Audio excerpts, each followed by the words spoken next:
Making a Clickbank affiliate account is very easy to do. Today I am going to show you how to do it. First of all, open your Clickbank website. Here on the top navigation bar, you can see Home, Affiliate, Sellers, Support. On the top right corner, there is an option to start here and login. To start, simply click on Start Here. A pop-up will appear which will show you Let's customize your Clickbank experience. You can customize it or simply skip this quick start guide. Now, on the next page, it shows you two options, Sign Up and Login. If you have already created your account, you can log in. If you don't have an account, then stay on Sign Up. Hey, you see the form that you have to fill. After filling the form, click on Join Clickbank. The next page will ask you to join the community on Discord. It's totally up to you whether you want to join the free group or you want to sign up only. Click on No, Thanks, Continue to sign up. The next page will be the main dashboard of Clickbank. On the left side panel, you will see many options like Dashboard, Reporting, Hoplink Tools, Profile, Support, etc. To make your Clickbank account an affiliate account, click on Profile. Here, you will see a note of Hello James,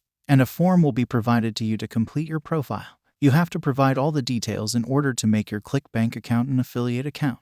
Enter your phone number, street address, zip code, and all other details. The tax ID option is very important, so fill it properly. There are many options to choose from, like sell physical products, sell digital products, promote products as an affiliate, promote products as an influencer, do market research. You can select from these options. I will choose promote products as an affiliate. The next step is to choose the company's annual revenue. I will choose $0 to $25,000. As this is an educational video, I won't fill my personal details here. You can fill in your details and simply click on Save. So, you can see, that's how you can make your Clickbank account an affiliate account.